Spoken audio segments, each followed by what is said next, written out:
Abraham Pathian ti in thazang kan la ji than na lai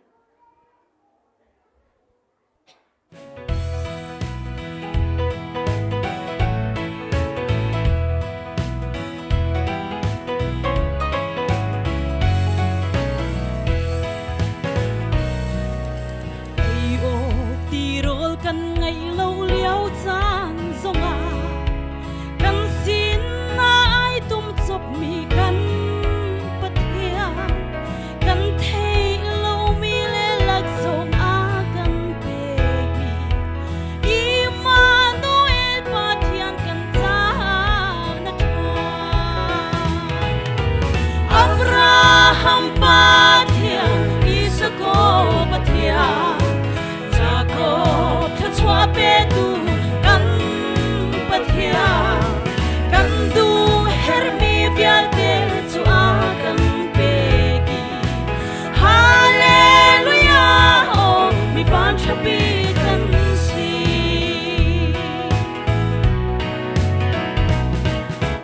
harna kan tong cha na kan bom cheu tu kan phu kan tok lo lak song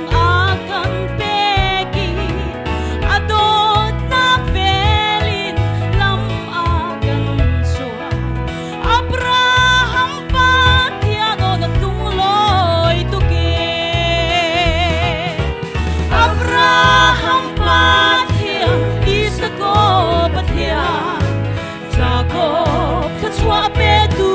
kan pathia kan du hermi vialte chua kan pe ki hallelujah oh mi van chapi kan si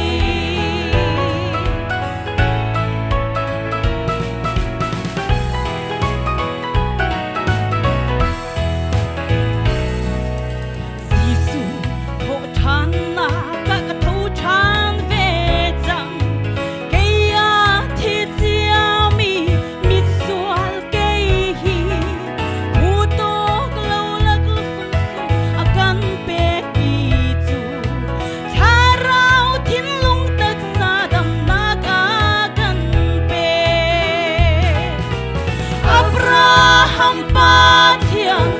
Isako pathian Jacob thang chua pe tu kan pathian kan du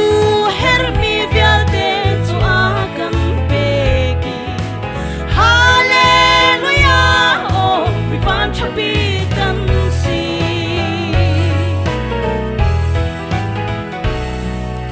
harna kan ton cha na kan bom cheu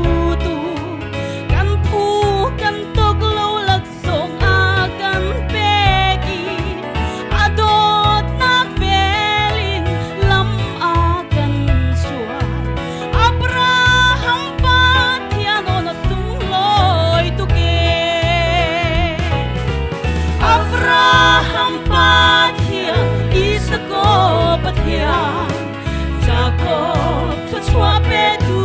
kan pathia kan du hermi vialte chua kan pe ki hallelujah oh mi van chapi kan si Abraham pathia Isako pathia Jacob chua pe tu kan pathia kan du hermi vialte chua kan pe ki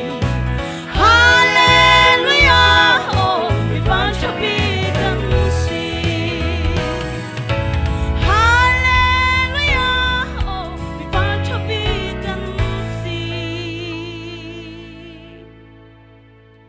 ada thiang boi pani thlo kan chwa pe kau se